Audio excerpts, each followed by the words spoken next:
RPSC school व्याख्याता exam 2024 में जो आपके सिलेबस में अगला टॉपिक है उनका नाम है विनायक दामोदर सावरकर। विनायक दामोदर सावरकर या वीर सावरकर के बारे में अब हम पढ़ते हैं। तो सबसे पहले हम देखते हैं कि विनायक दामोदर सावरकर का जन्म कब हुआ था। वो हुआ था 28 मई 1883 में। वीर सावरकर का जन्म हुआ था 28 मई 1883 में, भागौर महाराष्ट्र में हुआ था। तो वीर सावरकर का जन्म कब हुआ था? वो हुआ था 28 मई 1883 में, भागौर महाराष्ट्र में हुआ था। उच्च शिक्षा के लिए ये कहाँ गए? पूना के फर्ग्यूसन कॉलेज में प्रवेश लिया। तो उच्च शिक्षा इन्होंने कहाँ से प्राप्त की? वो पूना के फर्ग्यूसन कॉलेज से प्राप्त की उच्च शिक्षा।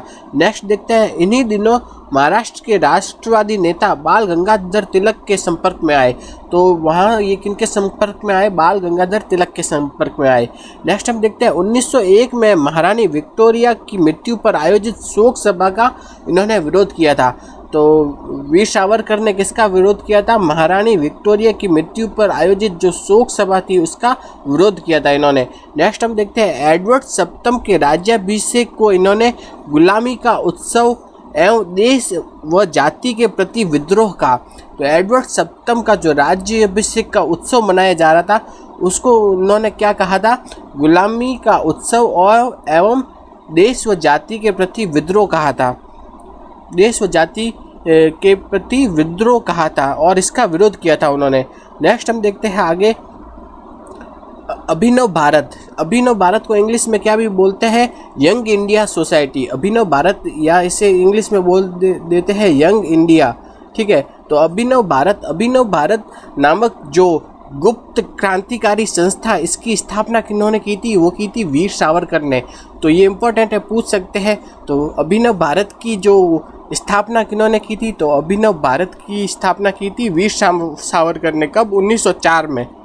तो अभिनव भारत नाम की एक गुप्त क्रांतिकारी संस्था है, उसकी स्थापना की थी वीर सावरकर ने की थी। इस संस्था का मुख्य उद्देश्य क्या था?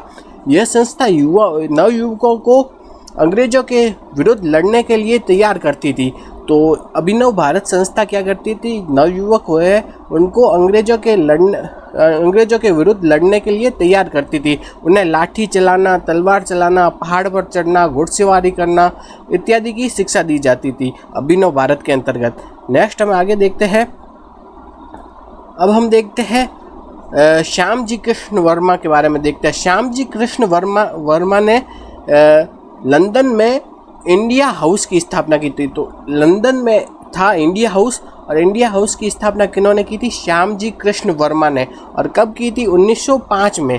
तो लंदन में क्या था? India house. और उस इंडिया हाउस की स्थापना किसने की थी? वो की थी श्याम जी कृष्ण वर्मा ने की थी। तो लंदन में इंडिया हाउस था, उसकी स्थापना श्याम जी कृष्ण वर्मा ने की थी।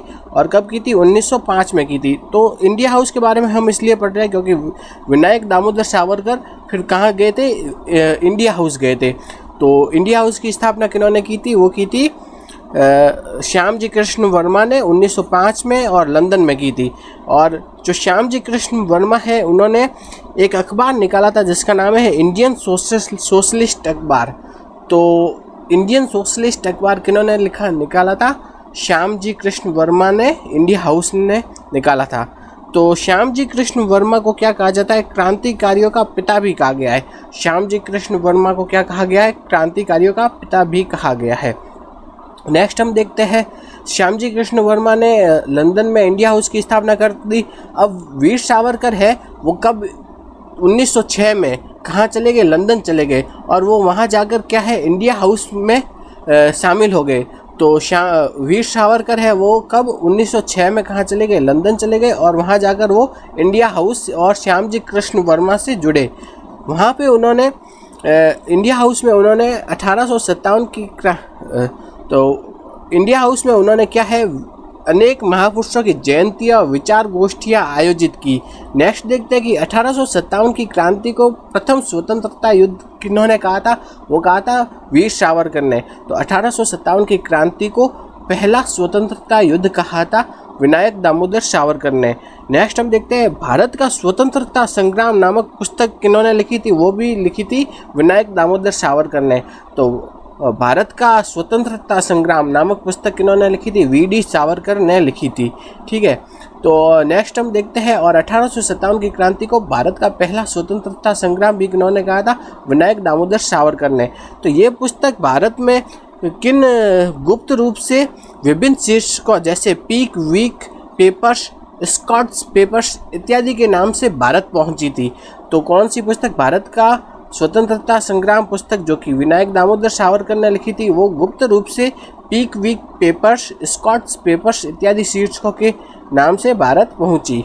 नेक्स्ट हम देखते हैं 1909 में करजन वायली हत्याकांड हुआ। तो मदन लाल ढींगरा थे जो कि कहाँ थे? इंडिया हाउस में थे। तो उन्होंने क्या किया? 1909 में करजन वायली की हत्या कर दी। तो करजन वायली हत्याकांड कब हुआ? 1909 में, और वो उसका संबंध किससे था? मदन लाल ढींगरा से था। तो नेक्स्ट हम देखते हैं वीर सावरकर ने वायली की शोक सभा में वायली की हत्या करने वाले मदन लाल ढींगरा के निंदा प्रस्ताव का विरोध किया था। वीर सावरकर ने वायली की शोक सभा में जो मदन लाल ढींगरा के जो निंदा प्रस्ताव की जा रही थी उसका विरोध किया था वीर सावरकर ने। नेक्स्ट हम देखते हैं नासिक षड्यंत्र केस। तो जिला मजिस्ट्रेट जैक्सन की हत्या नासिक में कर दी गई। कब की गई? 21 दिसंबर 1909 को। तो जिला मजिस्ट्रेट जैक्सन था, उसकी हत्या की गई नासिक में। कब की गई? 21 दिसंबर 1909 को की गई। और ये किसने की थी? अनंत लक्ष्मण ने की थी।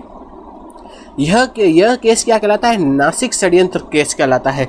नासिक षड्यंत्र केस में अनंत लक्ष्मण कन्हारे, कृष्ण जी गोपाल कर्वे और विनायक नारायण देशपांडे, इनको क्या दे दी गई? फांसी दे दी गई। तो इसकी हत्या तो किन्होंने की थी?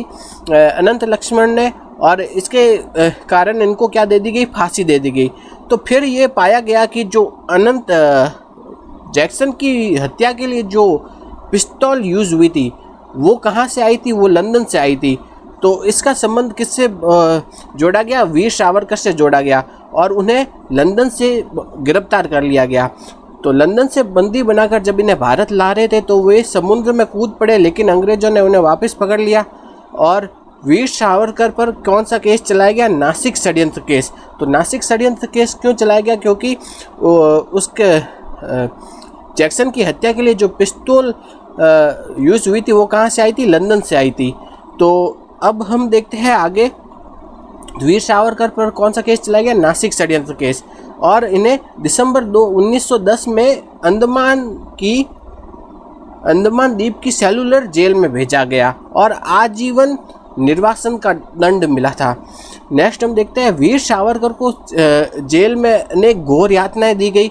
स्वास्थ्य खराब होने पर 1924 में इन्हें रत्नागिरी में नज़रबंद कर दिया गया। तो 1924 में इन्हें कहाँ की नज़रबंद किया गया? रत्नागिरी में। और 1937 में इन्हें जेल से मुक्ति मिली। कब मुक्ति मिली? 1937 में। बाद में वीर सावरकर अखिल भारतीय हिंदू महासभा के अध्यक्ष भी बने।